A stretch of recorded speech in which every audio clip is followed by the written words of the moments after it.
The night my sister ran a red light and hit a teenager on his bicycle, my father handed me a pen and told me it was my turn to be useful to this family. But they did not expected that. What happened next? My name is Aylana, and for most of my life, I was the quiet one, the forgettable one.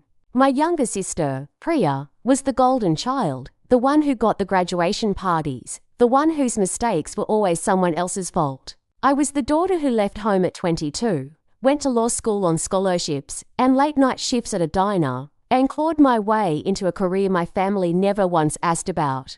They knew I did something with law. That was the extent of their curiosity. So when Priya called our father in a panic that night, sobbing that she'd hit someone and driven off before she even realized what she'd done, the family didn't call the police. They called a meeting.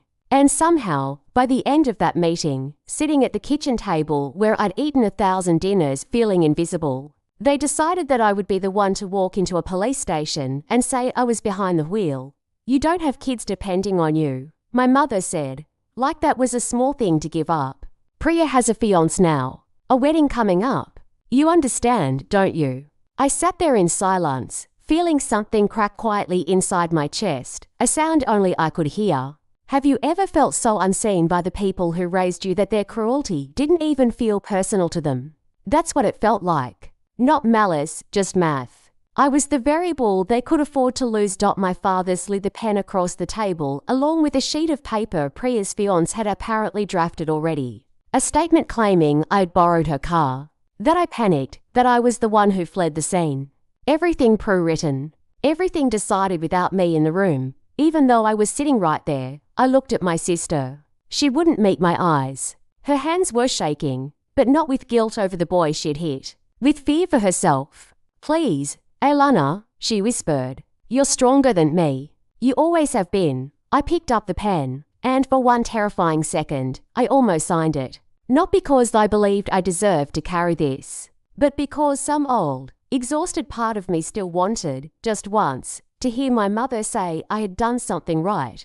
Then I thought about the boy. 17 years old, according to the news alert already buzzing on my phone. In critical condition. A mother somewhere right now, pacing a hospital hallway, having no idea that the family responsible for her son's suffering was sitting in a warm kitchen, negotiating who would take the fall. I put the pen down. "I need some air," I said. And I walked out before anyone could stop me. What none of them knew, what I had never once told them because they'd never once asked, was that 3 years earlier, I had been appointed to the bench. I wasn't practicing law anymore. I was a judge, sitting in criminal court in the very county this accident had happened in.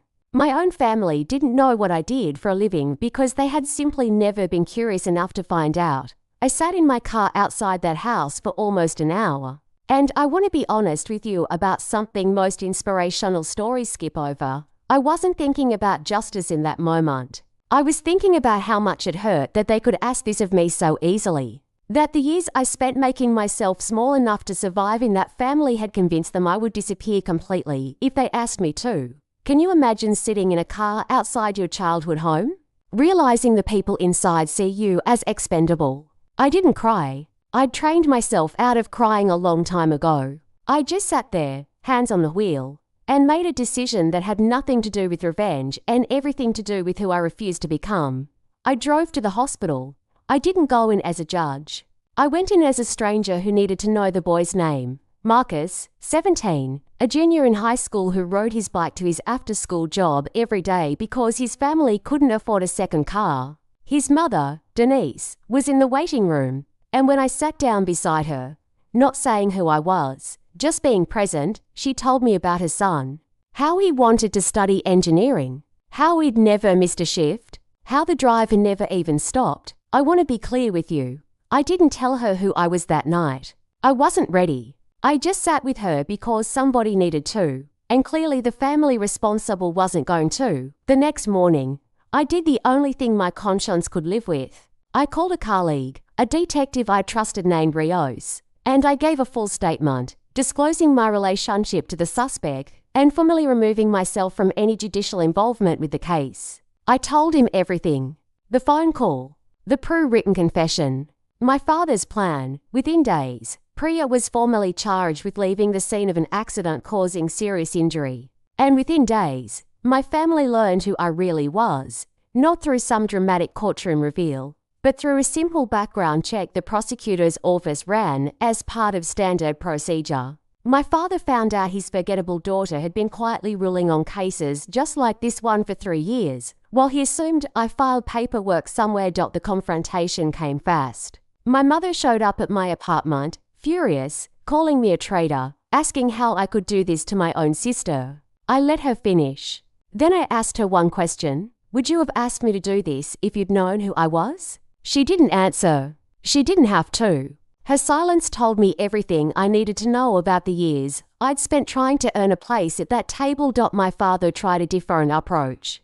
He showed up at my office, sat across from my actual desk, in my actual chambers. And for the first time in my life, I watched him realize the daughter he'd underestimated had built something real without his help or his attention. I didn't know, he kept saying, as if not knowing excused what he'd asked of me. I didn't know, that's exactly the problem, I told him. You never asked. Priya eventually took a plea deal. Reduced charges, community service, restitution to Marcus's family for medical expenses, and a public acknowledgement of what actually happened that night. It wasn't the harshest outcome, but it was the true one, and truth was all I had ever wanted from any of them. Marcus recovered, slowly. Months of physical therapy, a permanent limp he still has today. I visited him and his mother again, this time as myself, and I helped connect them with resources for his continued care. Denise hugged me so tightly that day that I finally let myself cry. Right there in a hospital hallway. For the first time in years, here's what I want you to understand. Because I think this matters more than the revenge part of the story. I didn't expose my family to punish them. I exposed the truth because somewhere along the way, I had almost let their idea of me become the only idea I had of myself. I had almost signed away my entire identity, my career, my integrity, just to be seen as valuable by people who only value convenience. My mother, and I don't speak much anymore. It still aches sometimes, in quiet moments, late at night. But I've learned that grief for a relationship that was never truly mutual is still grief worth honoring. And I don't have to pretend it doesn't hurt just because I made the right choice. What I gained was harder to name, but far more valuable. I gained the ability to look at myself in the mirror every single morning and recognize the woman looking back. I gained a friendship with Denise and Marcus that taught me more about real family, chosen family, than my own bloodline ever did. And I gained the certainty, finally, that being underestimated by people who never bothered to know you isn't a life sentence. It's often the exact space where you discover who you really are. If there's one thing I've carried with me since that night in the kitchen, it's this: the people who ask you to disappear for their comfort are rarely the people who deserve to witness who you become when you finally refuse. Your worth was never something they had the authority to decide. It never needed their permission to exist. Somewhere out there tonight, someone is being handed a pen, being asked to sign away a piece of themselves to keep someone else comfortable. If that's you, I hope you remember what I didn't know back then. That the moment you put that pen down is the moment your real story finally begins. If this story moved you, stick around because there are more stories like mine. Stories of family, betrayal, and the quiet strength it takes to finally choose yourself. Subscribe, and I'll see you in the next one.